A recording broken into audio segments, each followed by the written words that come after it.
সুন্দর খাটিয়ার পাশে দোলনাতে সমুদ্রের গর্জন শুনতে শুনতে এই যে দোল খাচ্ছি, এটা বন্ধুরা কিন্তু অন্য জায়গায় পাওয়া যাবে না। এটার জন্য আসতে হবে আপনাদেরকে দীঘায়। তো এখন প্রচুর ভিড়, তাই এই ভিড়ভাট্টা এড়িয়ে নিজের পছন্দের মানুষের সাথে সমুদ্রকে এনজয় করতে দীঘা থেকে মাত্র 15 কিলোমিটার দূরে এবং কলকাতা থেকে 175 কিলোমিটার দূরে তাজপুর সি বিচ হতে পারে আপনাদের কাছে একটা পছন্দের ডেস্টিনেশন, যেখানে আপনারা নির্জন সমুদ্রকে ব্যক্তিগতভাবে উপভোগ করতে পারবেন আর দেখতে পাবেন প্রচুর লাল কাঁকড়ার দল। পড়ন্ত বিকেলে সমুদ্রের ধারে বসে সূর্যাস্ত দেখতে দেখতে সময়টা যেন কোথায় হারিয়ে যাবে। কম খরচে অতি সহজে কিভাবে আপনারা তাজপুর যাবেন, কোথায় থাকবেন, কি খাওয়া দাওয়া করবেন এবং কি কি ঘুরে দেখবেন, তার সমস্ত কিছু ডিটেলস থাকছে আজকের এই পর্বে। তাই ভিডিওটা স্কিপ না করে পুরোটা দেখার অনুরোধ রইল। তো গুড মর্নিং বন্ধুরা, আজকের জার্নিটা আমরা শুরু করলাম হুগলি জেলার কামারপুকুর থেকে। এখান থেকে আমাদের ডিরেক্ট বাস রয়েছে, তো এখন আমরা বাসে উঠে যাব। বাসের টিকিট কিন্তু অলরেডি আগে থেকে কাটা আছে। তো চলো বাসে উঠে দেখা হচ্ছে। এই হলো কামারপুকুর চটি, কামারপুকুর বাস স্ট্যান্ড। ঠিক এই জায়গা থেকেই আজকে আমরা বাস ধরে চলে যাব আজকের গন্তব্যস্থলের দিকে।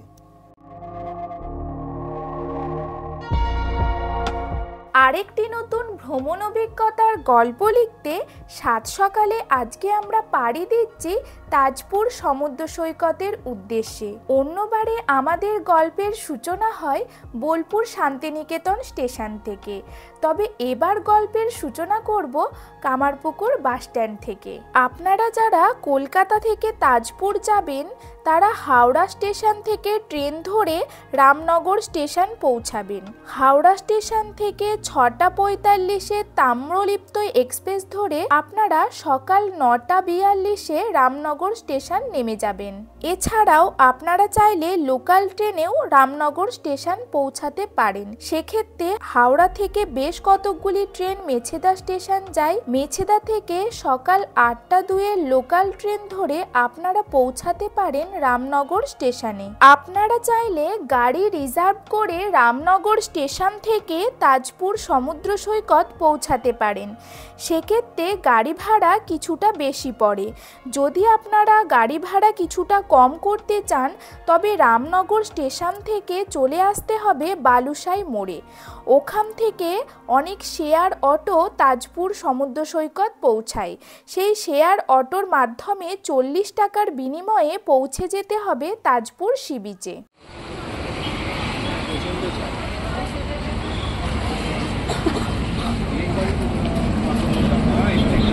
তো যাত্রাপথে আমরা হাইরোডের ধারে একটা জায়গায় দাঁড়িয়েছি, লালুর চপের দোকান। এখান থেকে যাত্রীরা সবাই হালকা টিফিন নিয়ে নিচ্ছেন। এরপরে আমরা কিন্তু আবার বাসে উঠে যাব। এখন মোটামুটি ঘড়িতে প্রায় বেজে গিয়েছে আপনার 8:30টার মতো। ওখানে পৌঁছাতে সময় লাগবে প্রায় 11:30টার মতো বেজে যাবে। তো দেখি বাকি জার্নিটা আবার বাসে।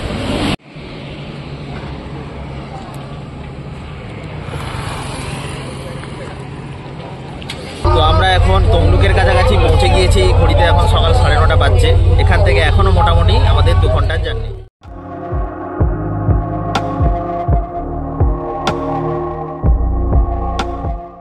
আপনারা যারা আরামবাগ থেকে তাজপুর যাবেন তারা বাসে করে বালুশাই পৌঁছাবেন। আরামবাগ থেকে সকাল 6টায় বাস ছাড়ে এবং বালুশাই পৌঁছায় সকাল 11:30টায়। আপনারা চাইলে আগে থেকে রেড বাসের মাধ্যমে সিট বুকিং করে রাখতে পারেন। বাস ভাড়া লাগবে 178 টাকা পার হেড। পুরো জার্নিটাতে সময় লাগবে 5 ঘন্টা এবং আরামবাগ থেকে বালুশাইয়ের দূরত্ব আছে প্রায় 183 কিলোমিটার।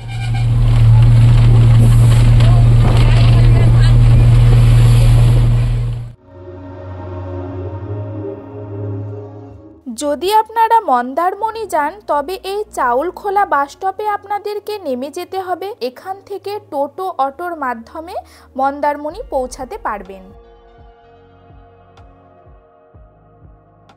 তো প্রায় 5.5 ঘন্টা জার্নি করার পর সকাল 11:30 নাগাদ আমরা নেমে গিয়েছি বালুশাই মোড়ে। এখান থেকে কিন্তু তাজপুর যাওয়ার জন্য টোটো অটো সব কিছু পাওয়া যাবে।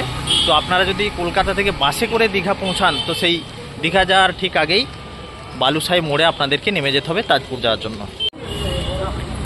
এই হলো বালুসাই বাস স্টপ। এখান থেকে আপনারা তাজপুর আরও বেশ কিছু অফবিট জায়গা কিন্তু চলে যেতে পারবেন। তো বালুসাই বাস স্টপে নেমে কিন্তু প্রচুর অটো দাঁড়িয়ে থাকবে। তো এই অটোগুলো আপনারা রিজার্ভ করে বা শেয়ার করে আপনারা পৌঁছাতে পারবেন তাজপুর। তো কত কি ভাড়া পড়বে আমি একটুখানি জেনে, আপনার শেয়ারে তাজপুর যেতে ভাড়া কি পড়বে? 40 টাকা করে। আর যদি কেউ রিজার্ভে 200 টাকা, 1 থেকে 5। আচ্ছা আচ্ছা, বেশ। তো চলো শেয়ারেই চলো। তো আমরা দাদার এই অটোতে উঠে গিয়েছি। এখান থেকে আমাদের তাজপুর বিচ পর্যন্ত যেতে পার হেড লাগবে শেয়ারে 40 টাকা করে। সময় অনুযায়ী ভাড়াটা কম বেশি হতে পারে সিজন ওয়াইজ। আপাতত এখন 40 টাকা করে পার হেডে আমরা চলে যাব তাজপুর বিচে শেয়ারে। বালিসাই থেকে তাজপুরের দূরত্ব আছে প্রায় 6 কিলোমিটার। অটোতে আপনাদের সময় লাগতে পারে 15 থেকে 20 মিনিট। এবার বলি, আপনারা যারা কলকাতা থেকে বাসে করে তাজপুর পৌঁছাতে চাইছেন তাদের জন্য ধর্মতলা থেকে অনেক বাস দীঘা যাওয়ার জন্য ছাড়ে। সেই দীঘাগামী বাসে চেপে আপনাদেরকে নেমে যেতে হবে বালিসাই মোড়ে। আপনারা চাইলে রেড বাসের মাধ্যমে আগে থেকে সিট বুকিং করে রাখতে পারেন। দূরত্ব আছে প্রায় 166 কিলোমিটার। সময় লাগতে পারে প্রায় 5.5 ঘন্টা। তো আমরা অটো থেকে নেমে গেলাম। এরপর আমরা আমাদের হোটেল বেশ কিছু খুঁজে দেখব, তারপর একটা চয়েস করে আমরা সেই হোটেলটা আজকের জন্য কিন্তু আস্তানা গাড়বো, নাকি? হ্যাঁ, ঘাটি গাড়বো। তো আমরা আমাদের আজকের যে রিসর্ট স্বস্তিক রিসর্টের সামনে পৌঁছে গিয়েছি। এরপর আমরা রুমে চেকিং করব, তারপরেই কিন্তু আমরা সরাসরি চলে যাব বিচে। তার আগে দেখি লাঞ্চটা যদি করে নিতে পারি, লাঞ্চটা করে নেব। এটাই হলো আমাদের রিসর্ট। পুরো রিসর্টটা তোমাদেরকে একটু ঘুরে দেখাই।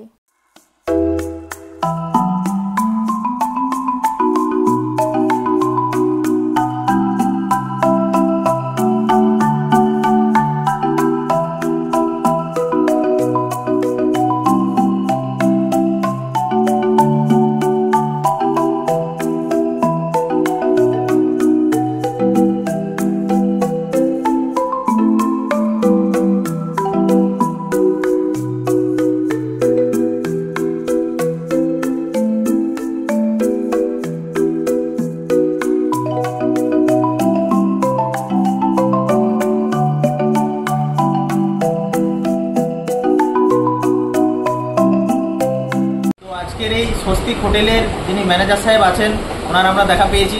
তা ওনার সাথে একটুখানি আপনাদের কথা বলিয়ে দিই, রেট কীরকম কী আছে অফ সিজনে, নর্মাল সিজনে, হোটেলের লোকেশন কোথায়, একটুখানি দাদার কাছে জানাবেন। লোকেশনটা হচ্ছে তাজপুর মেন যে সি বিচ আছে ওর থেকে ওয়াকিং ডিস্টেন্স 2 থেকে 3 মিনিট দূরে। এখানে রুম আছে 12টা রুম আছে, 10টা ডাবল বেড আছে, 2টো 4 বেড রুম আছে। ডাবল বেডগুলো জেনারেলি উইকডেতে 1400-1500 টাকা থাকে, উইকেন্ডে 1700-1800 টাকা এরকম চলে। আর আপনাদের অফিসিয়াল যে ফোন নাম্বার, কন্ট্যাক্ট ডিটেলসটা একটুখানি। কন্ট্যাক্ট ডিটেলসটা হচ্ছে 9007111114। বেশ, ঠিক আছে দাদাকে অসংখ্য ধন্যবাদ। তো এখন আমরা আমাদের রুমে চেকিং করবো। আমাদের রুম নম্বর কী আছে দাদা? রুম নম্বর 11 নম্বর রুমে আমরা এখন চেকিং করে লাঞ্চ করে সরাসরি বিচে গিয়ে দেখাবো। চলো তার আগে রুমটা একটু দেখাবো। তো রিসর্টটা কিন্তু বিচ থেকে খুব একটা বেশি দূরে নয়, একদম কাছেই। 2-3 মিনিট হেঁটে গেলেই কিন্তু আমরা বিচ পেয়ে যাচ্ছি। ঘাসের উপরেই চারদিকে কিন্তু এই ছোট ছোট কটেজগুলো করা আছে।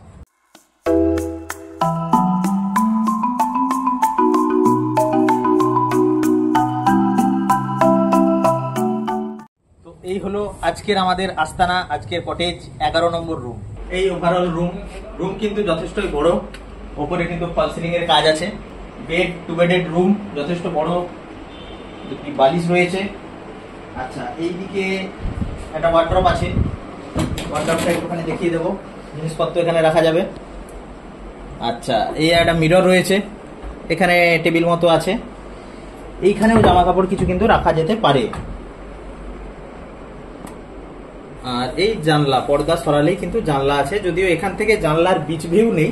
এইখানে একটি টি টেবিল রয়েছে, আর পিছনে দুটি সুন্দর চেয়ার রয়েছে, একদম বেতের যেরকম চেয়ার হয় সেই রকম কিন্তু চেয়ার রয়েছে। এবার টয়লেটটা একটুখানি দেখাবো।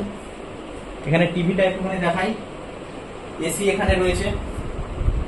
আচ্ছা, এখানে টিভি রয়েছে, মোবাইল চার্জিং পয়েন্ট রয়েছে ডান দিকে, একটুখানি দেখাবো।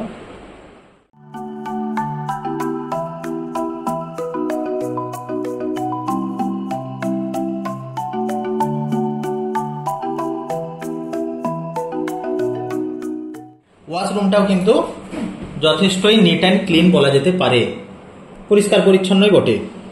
ঠিক আছে, সব মিলিয়ে আমাদের এই রুমের যেটা পড়েছে, তো আজকে আমাদের রুমের যেটা প্যাকেজ পড়েছে, এসি রুম, ডবল বেডেড এই রুম, এটা পড়েছে 1500 টাকা। তো আপনারা এটার সাথে খাবার দাওয়ার প্যাকেজও অ্যাড করতে পারেন। তো সেক্ষেত্রে 1500 টাকা পার হেড উইথ এই রুম, মানে আপনাদের দুজন আসলে খরচ হবে গিয়ে 3000 টাকা। আমরা যদিও খাওয়া দাওয়াটা অ্যাড করিনি প্যাকেজের মধ্যে, আমরা খাওয়া দাওয়াটা নিজেদের মতোই করবো। এখানেই রেস্টুরেন্ট রয়েছে হোটেলে, ওখান থেকেই করবো। আমরা শুধু রুমটা নিয়েছি 500 টাকা, এরপর খাওয়া দাওয়াটা আমরা নিজেদের মতো করবো বা বাইরেও করে নিতে পারি।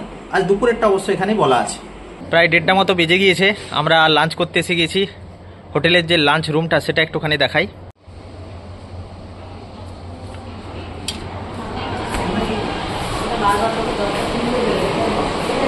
এই হলো গিয়ে লাঞ্চ রুম।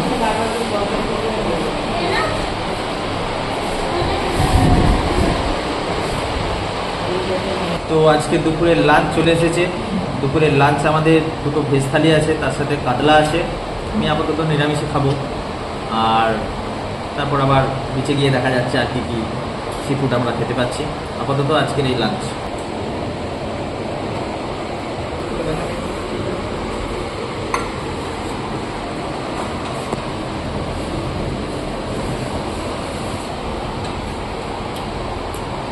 ঠিকঠাক। এই খাবার দাবার বিষয়টা আর একটা বলে রাখি, যদি আপনারা একসাথে প্যাকেজ নিতে চান, সেই প্যাকেজের সিস্টেম রয়েছে। মানে রুম রেট যেরকম আমরা আলাদা নিয়েছি এবং তার সাথে খাওয়া দাওয়াটা আলাদা, নিজেদের ইচ্ছা মতো অর্ডার করে খাওয়া যাবে রেস্টুরেন্টে, অবশ্য আগে থেকে বলে দিতে হবে। আর প্যাকেজ সিস্টেমেও আপনারা কিন্তু করতে পারবেন। পাঁপড় এসে গিয়েছে। তো আমরা লাঞ্চ করে নিলাম, এরপর আমরা বিচের উদ্দেশ্যে চলে যাচ্ছি। বিচে আমরা গিয়ে একটু সমুদ্রে স্নান করব। ও একবারে সমুদ্র স্নান হবে আজকে, চলো।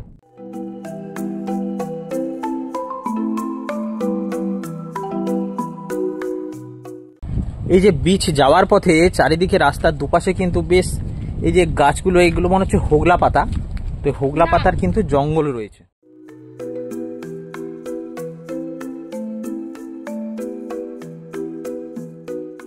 তো আমরা একদম বিচের কাছাকাছি এসে গিয়েছি।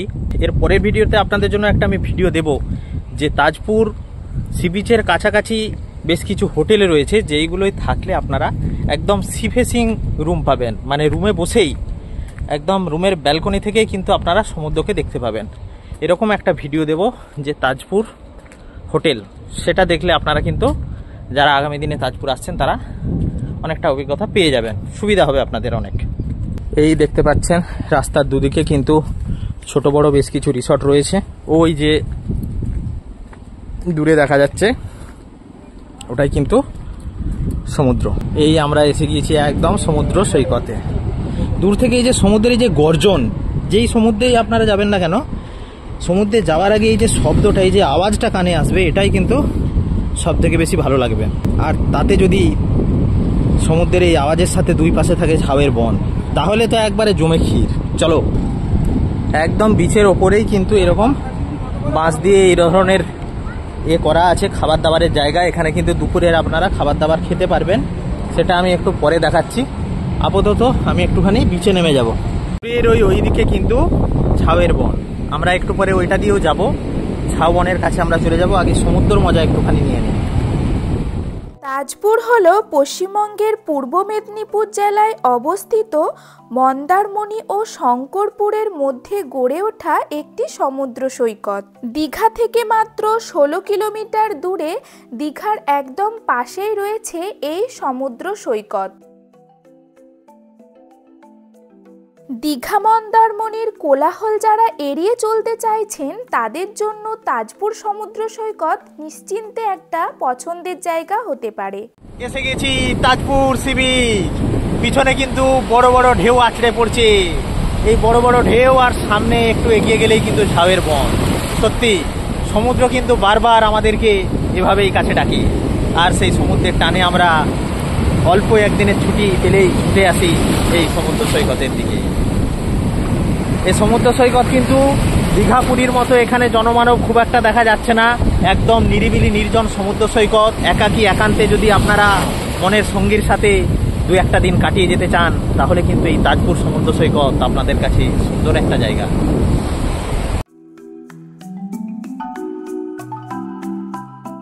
এই সমুদ্র সৈকত অত্যন্ত নির্জন এবং নিরিবিলি। হাতে গোনা কয়েকটা লোকজন দেখা যাচ্ছে মাত্র।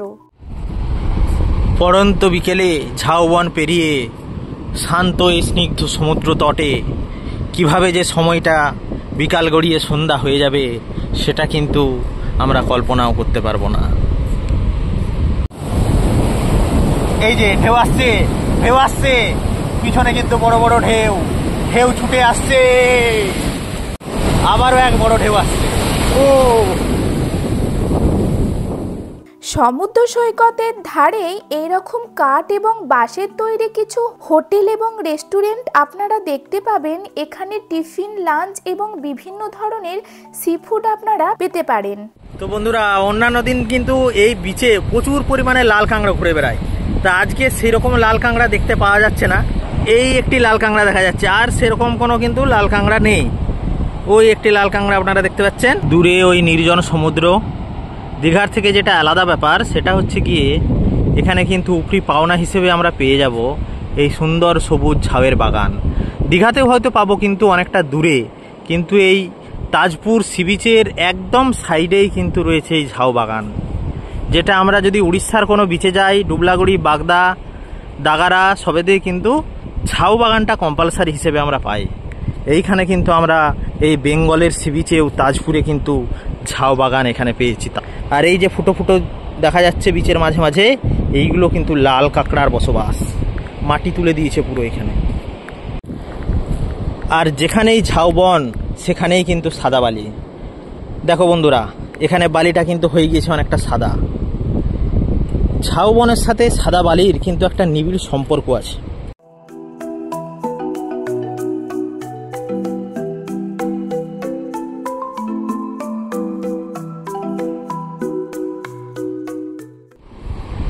এই সমুদ্রের একদম বিচেই কিন্তু এরকম শেড করা রয়েছে, যেখানে আপনারা বসে বেশ কিছুটা সময় কাটাতে পারবেন, কিছু খাওয়া দাওয়া থাকলে এখানে করতে পারবেন। আর পিছনেই রয়েছে ঝাউবন, সেই ঝাউয়ের বনে ঢুকেও কিন্তু নিরিবিলিতে বেশ কিছুটা সময় শান্ত জায়গায় কাটাতে পারবেন। সমুদ্রের পাশে এই যে সবুজ সবুজ ঝাউয়ের বন, এখানটায় আসলে কিন্তু মনটা সত্যিই একটা অন্যরকম বিষয় তৈরি হবে এই জায়গাতে আসলে।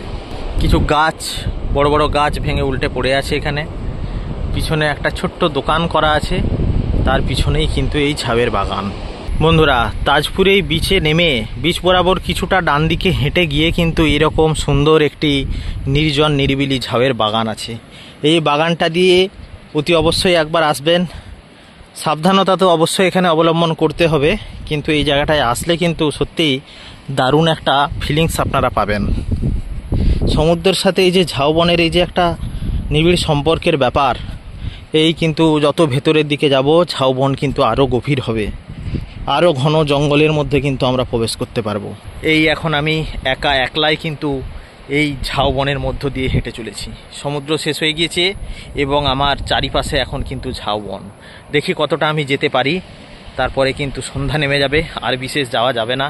তারপরেই আমাকে কিন্তু আমাদের হোটেলে লোকালয়ের মধ্যে ফিরে যেতে হবে। এখন একা একা যাচ্ছি। তনুশ্রী এখন এই ঝাউবনের মধ্যে ভয়ে আসতে পারছে না, তো সেই জন্য ও সমুদ্র সৈকতেই দাঁড়িয়ে আছে। আমি একটু জাস্ট ভেতরে ঢুকে ঝাউবনটাকে আপনাদেরকে এক্সপ্লোর করে দেখাচ্ছি। কেমন লাগছে ঝাউবন কমেন্টে জানাও। রাস্তা কিন্তু ঝাউবনের মধ্য দিয়ে আরও গভীর জঙ্গলে চলে যাচ্ছে, ঝাউয়ের ঘন জঙ্গল।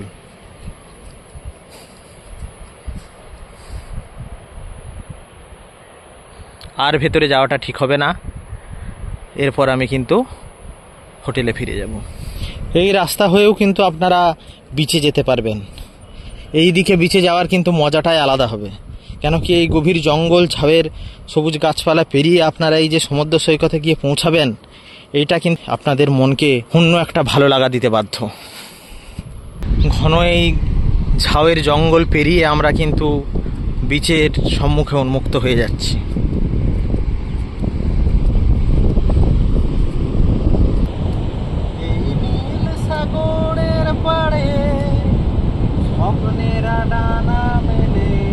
তাহলে বন্ধুরা, গেলে এই যে তাজপুরের সমুদ্র সৈকত এবং সামনেই চোখের সামনে আমার ঘন সবুজ ঝাড়ের জঙ্গল, তার মাঝখানে একটি সুন্দর খাটিয়ার পাশে দোলনাতে সমুদ্রের গর্জন শুনতে শুনতে এই যে দোল খাচ্ছি, এটা বন্ধুরা কিন্তু অন্য জায়গায় পাওয়া যাবে না। এটার জন্য আসতে হবে আপনাদেরকে তাজপুর সমুদ্র সৈকত। কীভাবে আসবেন না আসবেন, কোথায় থাকবেন, খাওয়া দাওয়া কোথায় করবেন, তার সমস্ত ডিটেলস কিন্তু থাকছে আমার এই তাজপুর ট্যুরের ভিডিওতে। তা কিন্তু ভিডিওটা আপনাদেরকে অবশ্যই দেখতে হবে। পড়ন্ত বিকালে বিচের ধারেই এই রকম বাচ্চাদের চাপার গাড়ি আপনারা রেন্টে পেতে পারেন। যদি আপনারা কচিকাচাদের নিয়ে আসেন তাদের জন্য এটা কিন্তু একটা মজার ব্যাপার হতে পারে। দুপুর গড়িয়ে এবার সন্ধ্যা নামতে চলেছে। সুবিশাল এই জলরাশির সামনে ডান দিকে বাঁদিকে কেউ কোথাও নেই, শুধু আমি একা। এই অভিজ্ঞতা এক অন্যরকমের অভিজ্ঞতা। দিনের এই শেষ বেলায় নোনা জলে স্নান করে এখন আমরা ফিরে যাব হোটেলে। এই একটি পথ নির্দেশিকা দেয়া আছে, পথ নির্দেশিকা নয়, হোটেল নির্দেশিকা। কোন দিকে কোন হোটেল রয়েছে এর একটা ভিডিও আমি দিয়ে দিলাম। তো বন্ধুরা, এখন অলরেডি সন্ধে হয়ে গিয়েছে। আমরা সমুদ্রে নেমেছিলাম দুপুরে লাঞ্চের পরে ওই 2টোর দিক করে। তা দুপুর 2টো থেকে আমরা কিন্তু প্রায় সন্ধে 5টা সাড়ে 5টা পর্যন্ত সমুদ্র তটেই ঘুরে বেড়ালাম। তো এরপরে আমরা একটুখানি বাইরে বেরাবো। আমাদের এই যে রিসর্ট রয়েছে, রিসর্টটা সন্ধ্যাবেলায় কীরকম সেটা দেখাবো, এবং তার আশেপাশের এই তাজপুর জায়গাটা একটুখানি সন্ধ্যাবেলায় ঘুরে দেখব। সন্ধ্যাবেলায় কিন্তু রিসর্টের পরিবেশটা বেশ অন্যরকম। চারিদিকে কিন্তু বেশ রঙিন রঙিন আলো জ্বলে উঠেছে। নিস্তব্ধ পরিবেশের মাঝখানে এই সুন্দর রঙিন রাত কিন্তু আজকে সেজে উঠেছে। বাচ্চাদের খেলাধুলার জন্য এখানে বেশ কিছু অ্যাক্টিভিটি আছে।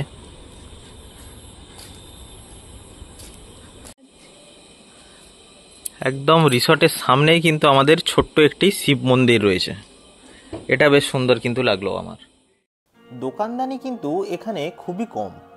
দীঘায় যেমন সন্ধ্যাবেলাটা একটা জমজমাট ব্যাপার, সি ফুড চারদিকে আপনারা কেনাকাটা করে খেতে পারবেন, এখানে কিন্তু সেরকম ব্যাপার নয়। তো আমাদের রিসর্টের সামনে একটা চায়ের দোকান আছে এই ছোটো মতো, এখানে আমরা একটুখানি চাটা খেলাম।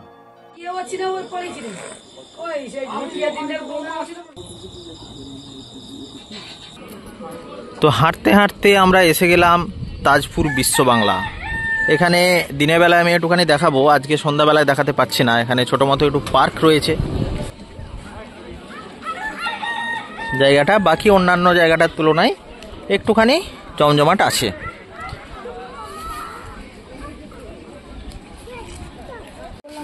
এখানেও একটি সুন্দর কিন্তু রেস্টুরেন্ট রয়েছে, হোটেল আছে, আর তার সামনেই কিন্তু বিচ।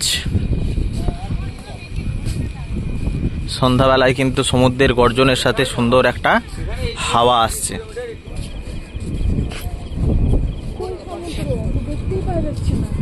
দূরে তো, হ্যাঁ, এখন শুধু সমুদ্রের শব্দটাই শোনা যাবে, এখন কিন্তু জল কাছে দেখা যাবে না। তো তাজপুরে এসে সন্ধ্যাবেলাটায় কিন্তু আপনারা চলে আসবেন এই বিশ্ব বাংলার কাছে। কেন কি বাদবাকি যে সমুদ্র সৈকতের জায়গাগুলো রয়েছে ওখানটা ধরুন অন্ধকার অন্ধকার মতো হবে, ওখানে খুব একটা লোকজন থাকে না। আর এই বিশ্ব বাংলার কাছে কিন্তু সুন্দর সমুদ্র সৈকতও আছে, এবং তার সাথে এখানে সুন্দর মতো একটা পার্ক আছে, বসার জায়গা আছে। সবাই কিন্তু সন্ধ্যাবেলায় এই জায়গাটাতে এসে ভিড় জমায়। সুতরাং এই জায়গাটাই কিন্তু সন্ধ্যাবেলা আসা একটু দরকার। চারিদিক নিস্তব্ধ হয়ে বিচে ভিজে বালির ওপর বেশ কিছুটা সময় আমরা কাটালাম লাল কাঁকড়ার পিছনে দৌড়াদৌড়ি করে। বিচের পাশেই কিন্তু এরকম ছোট ছোট রাইড করার জন্য ছোট ছোট গাড়ি আছে। তাদের জন্য, বাচ্চাদের জন্য অবশ্যই, বড়দের জন্য নয়। বাঁদিকে রয়েছে পেয়া নিউজ টয়লেট। এখানে যারা ধরুন আসছে তাজপুর, রুম না নিয়েও কিন্তু আপনারা এখানে স্নান টান করে সমুদ্র উপভোগ করে আপনারা এইখানে স্নান করে ড্রেস চেঞ্জ করে একদিনের জন্য ঘুরে কিন্তু আবার চলে যেতে পারবেন। সেই ব্যবস্থাও সরকারি তরফ থেকে করা আছে। সন্ধ্যেবেলাতেই আমরা দেখলাম বড় বড় লাল কাঁকড়া। আচ্ছা, তো ধরে নিতে পারতে কিছু। আমরা দৌড়াদৌড়ি করেছি কাঁকড়াগুলোকে ধরবার জন্য। এই একটা রেস্টুরেন্ট এখানে কিন্তু রয়েছে, টিফিন করার থাকলে এখান থেকে করা যেতে পারে। এখানে খুব ছোট্ট একটা মার্কেট আছে যেখানে অল্পই কিছু দোকানদানি রয়েছে। তো এখান থেকে আপনারা কিছু চাইলে কেনাকাটা করতে পারবেন। তো এসে গিয়েছি রাতের ডিনারে। রাতের ডিনারে আজকে রয়েছে রুটি আর চিলি চিকেন।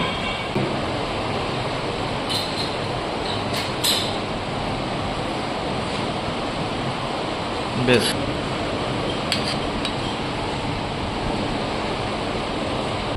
তো রাতের খাওয়া দাওয়া শেষ হয়ে গিয়েছে, এখন ঘড়িতে প্রায় 10:30 11টা মতো বেজে গিয়েছে। আমরা আজকে শুয়ে যাব, কালকে সকালে উঠে আপনাদের সাথে আবার দেখা হচ্ছে। চলো, গুড নাইট, টাটা। জানলা থেকে কিন্তু এই রকম সুন্দর একটা ভিউ পাওয়া যাচ্ছে, সুন্দর একটা মিষ্টি রোদের ভিউ, সঙ্গে ছোট ছোট গাছপালা আছে। এরকম একটা জানলা খুললেই কিন্তু দারুণ ভিউ।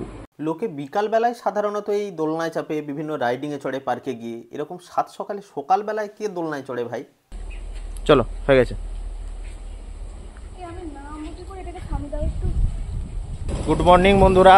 তো তাজপুরে আজকে আমাদের দ্বিতীয় সকাল। আমরা এখন সকাল সকাল চলেছি তাজপুর বিশ্ব বাংলা বিচে। যদিও কালকে সন্ধ্যাবেলা গিয়েছিলাম, কিন্তু আলো না থাকার জন্য আপনাদেরকে জায়গাটা ঘুরে দেখাতে পারিনি। যেখানে সুন্দর একটা পার্ক করা আছে, বসার মতো জায়গা আছে। বেশ সন্ধ্যাবেলাটা একটা কাটানোর সময়ের জন্য কিন্তু একটা ভালো জায়গা। তো আপনারা কিন্তু তাজপুরে বিশ্ব বাংলা জায়গাটিতে অবশ্যই যাবেন। তার সাথে তো বিচ রয়েছে, আমরা এখন সেখানেই যাচ্ছি। তো বিশ্ব বাংলা পার্ক যাওয়ার আগে রাস্তাটিতেও কিন্তু দুদিকেই বেশ ভালো ভালো রিসর্ট রয়েছে। এই সমস্ত রিসর্টেও আপনারা থাকতে পারবেন। ঠিক এই যে রাস্তাটা, এই রাস্তাটার কিন্তু ওই দিকটা দিয়ে বিচটা রয়েছে, ওই দিকে। তো আমরা ওই দিকটা দিয়েও যাব। আপাতত বিশ্ব বাংলা জায়গাটায় যাই। বিশ্ব বাংলা ছোটোখাটো দোকান রয়েছে এখানে, সকালের টিফিনও কিন্তু করা যেতে পারে এখান থেকে। এই দিকে কিন্তু এইগুলো সন্ধ্যাবেলায় টিফিন বলুন, সকালে ব্রেকফাস্টের জন্য কিন্তু অনেক দোকান রয়েছে। এই দিকটা আছে পার্কিং জোন, গাড়িটা এখানে পার্ক করে রাখা যাবে। এইখানে আছে প্রিয়া নিউজ টয়লেট। এখানে যারা ধরুন বাইক নিয়ে আসছেন একদিনের জন্য ঘুরতে, তারা এখানে স্নান টান করে সারাদিন সমুদ্রে কাটিয়ে বাড়ি চলে যেতে পারবে। এই এক রেস্টুরেন্ট রয়েছে এখানে। সমুদ্রের ধারে কিন্তু এই ধরনের সুন্দর ছোট ছোট স্ট্যাচু করা আছে, দারুণ লাগছে। এগুলো বসার জন্য সুন্দর জায়গা করা আছে। ওই একটি ছোট্ট পাহাড় মতো করা আছে, ওখানটায় করে অন্যান্য সময় জল থাকে, ফোয়ারা মতো থাকে। এখন কিন্তু সেসব নেই।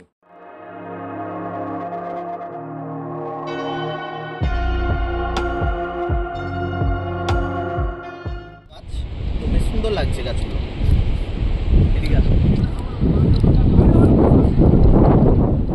বিশ্ব বাংলা গেটের সামনে যে বিচ রয়েছে, ওখানে আপনারা প্রচুর লাল কাঁকড়া দেখতে পাবেন। এই সমুদ্রের এই নির্জন পরিবেশ এক কথায় অসাধারণ এবং অনবদ্য। উইকেন্ডে একদিনের ছুটি পেলে আপনারা ঘুরে আসতে পারেন এই তাজপুর থেকে। তো আমরা এখন দাঁড়িয়ে আছি তাজপুর বিশ্ব বাংলা, এই বিশ্ব বাংলার সামনের বিচে। এইখান থেকে ঠিক ওই দিকেরটা মানে ডান দিক বরাবর কিন্তু শুরু হয়ে যাচ্ছে মন্দারমণি, আর বাঁ দিকে চলে গেলেই কিন্তু দীঘা। তো এই দীঘা এবং মন্দারমণির ঠিক একটা মধ্যবর্তী জায়গায় আমরা কিন্তু আজকে এসেছি। বিচটার নাম হচ্ছে তাজপুর। তো এখানে সমুদ্র দেখে একটা কথাই বলবো, এখানে সমুদ্র কিন্তু যথেষ্ট পরিষ্কার, কোনো রকম কোনো নোংরা আবর্জনা কিছু নেই। এবং তার সাথে যেটা ব্যাপার সেটা হচ্ছে দীঘার মতো কিন্তু এখানে ভিড়ভাট্টা নেই, খুব একটা বেশি লোকজনের দেখা পাওয়া যাবে না। তো সেই কারণেই বিভিতে দুজনে যদি আপনারা দুটো দিন কাটিয়ে যেতে চান সমুদ্রের পাড়ে, ঝাউবনের ধারে, তাহলে অবশ্যই তাজপুর আপনাদের কাছে একটা ভালো জায়গা। অবশ্যই তাজপুর আসবেন। কীভাবে আসবেন, কোথায় থাকবেন, কী খাবেন, সমস্ত কিছু যদি জানতে হয় তার জন্য ভিডিওটা আপনাদের দেখবেন।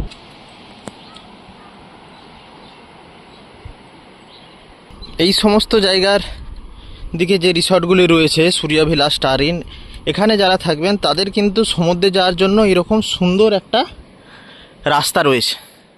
দেখতে পাচ্ছেন রাস্তাটা কীরকম।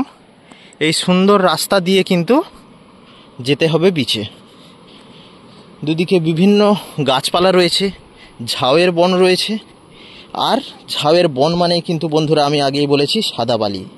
তো এই 3-4টে জিনিস এক কম্বিনেশন করে কিন্তু আপনারা এখানটায় করে পেয়ে যাবেন। আর সেই সব পেরিয়ে এলেই কিন্তু দেখা যাবে উত্তাল সমুদ্র। যদিও এখন ভাটার সময়, সেই জন্য সমুদ্র কিছুটা দূরে সরে গিয়েছে। অন্যান্য সময় হলে কিন্তু জলটা একদম চলে আসবে এই কাছের সামনেই। আহা, বিচের ধারে এইরকম সবুজ সবুজ কিন্তু গাছপালা দেখে বেশ দারুণ লাগছে। আর তার বাঁদিকেই কিন্তু সমুদ্র। তাহলে বন্ধুরা, আমাদের এই তাজপুরের সফর আজ এখানেই শেষ করছি। ভিডিওটা কেমন লাগলো অতি অবশ্যই আপনারা কমেন্টে জানাবেন। ভালো লেগে থাকলে লাইক, কমেন্ট, শেয়ার এবং সর্বোপরি যদি আপনারা চ্যানেলে নতুন হয়ে থাকেন চ্যানেলটিকে কিন্তু সাবস্ক্রাইব করা যায়।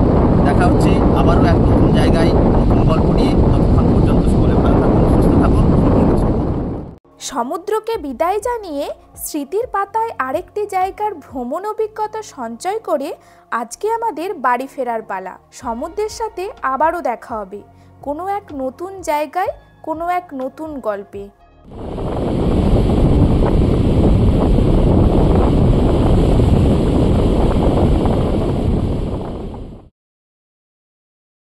তো বন্ধুরা, সকাল সকাল সমুদ্র স্নান করে আমরা রুমে ফিরে এসেছি, একদম রেডি হয়ে আমরা কিন্তু আজকে চেক আউট করছি এই তাজপুর থেকে।